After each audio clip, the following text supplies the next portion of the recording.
Hello, पढ़ते हैं किसी भी भूमापी के तार की लंबाई 100 सेंटीमीटर है तथा इसके सिरों के बीच कोई नियत विभवांतर बनाए रखा गया है। दो सेलों को श्रेणी क्रम में पहले एक दूसरे की सहायता करते हुए तथा फिर एक दूसरे के विपरीत दिशाओं में संयोजित किया गया है तथा दोनों यहाँ पे प्रकरणों में देख रखा है कि शून्य विक्षेप स्थित तार के धनात्मक सिरे से 50 सेंटीमीटर और 100 सेंटीमीटर दूरी पर प्राप्त होता है।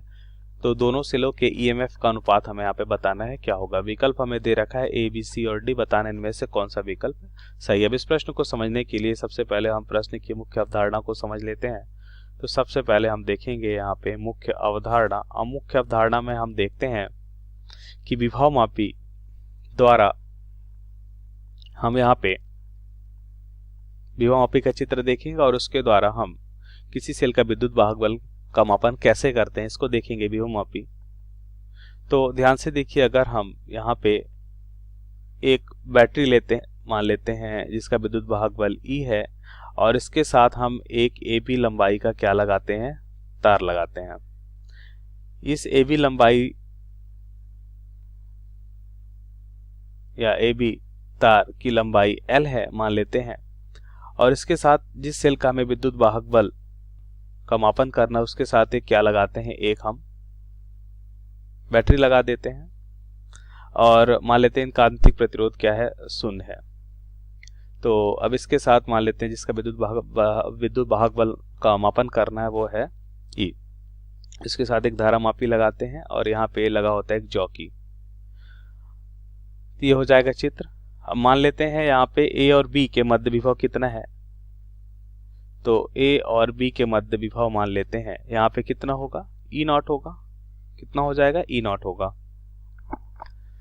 क्योंकि यहाँ पे आंतरिक प्रतिरोध नहीं है इसलिए B के मध्य विभव कितना होगा, E0 होगा। अब ध्यान से देखिए,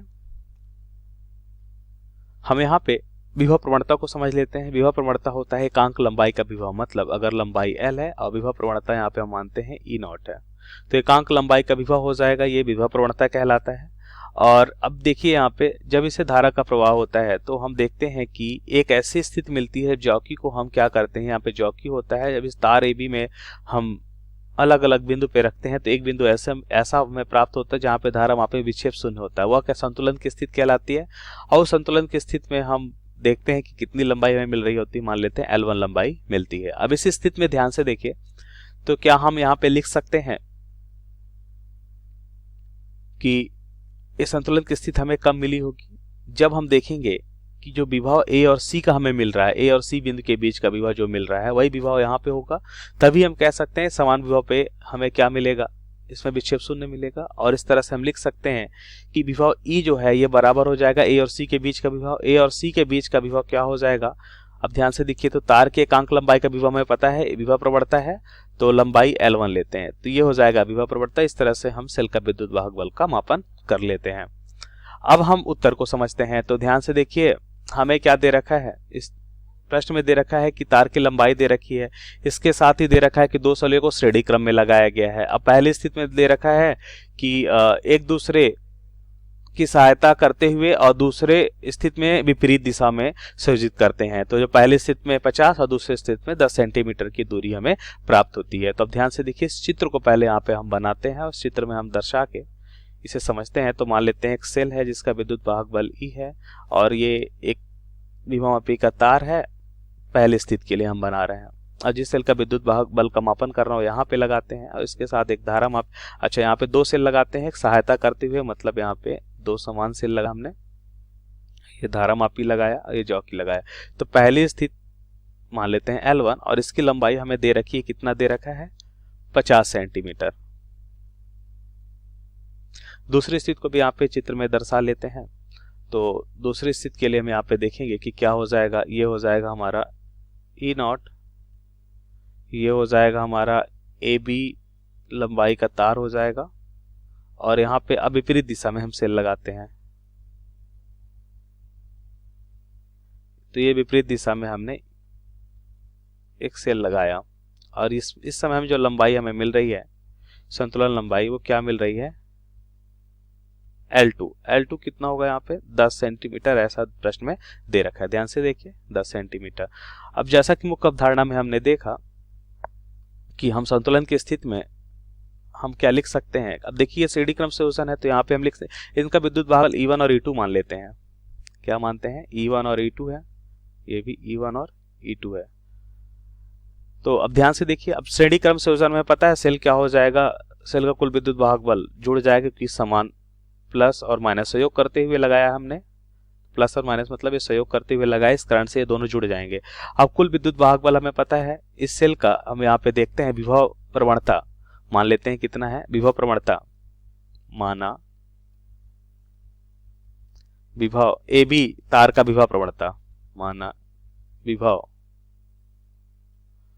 लिख लेते हैं माना तार AB का विभव प्रवणता, माना तार AB का विभव प्रवणता E है। तो हम यहाँ पे लिखते एकांक लंबाई का विभव हमें मालूम चला, तो लंबाई कितना है L1 है, L1 मतलब यहाँ पे 50 सेंटीमीटर, 50, इसे मान लेते हैं समीकरण 1। और दूसरे चित्र में क्या हो जाएगा, विपरीत दिशा में है, तो यहाँ पे हम लिख सकते हैं E1 माइनस E2 हो जाएगा कुल विद्युत भागफल। अब ये किसके बराबर होगा, विभव प्रवणता तो समान रहेगा, तार की विभव प्रवणता समान रहेगी एकांक लंबाई का विभव, और अगर हम इसमें गुणा करते हैं L2 से तो हमें क्या मिल जाएगा, यहाँ पे हमें मिल जाएगा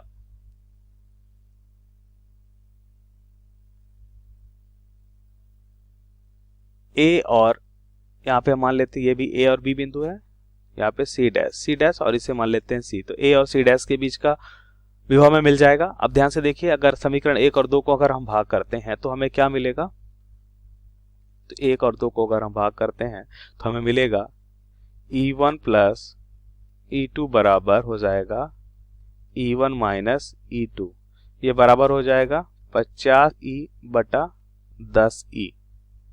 तो यहाँ से ध्यान से देखिए क्या हो जाएगा, E से E कैंसिल हो जाएगा, 0 से 0 कैंसिल हो जाएगा, यहाँ पे मिलेगा 5, और यहाँ से हम लिख सकते हैं E1 प्लस E2 बराबर हो जाएगा 5E1 माइनस 5E2। इस तरह से हम यहाँ पे लिख सकते हैं कि यह मान हो जाएगा हमारा 4E1, और इधर आएगा तो ये कितना हो जाएगा 6E2। तो हमें अनुपात क्या निकालना है, हमें अनुपात निकालना है दोनों सोलों का EMF का अनुपात निकालना है, मतलब E1 बटा E2 लिखते हैं।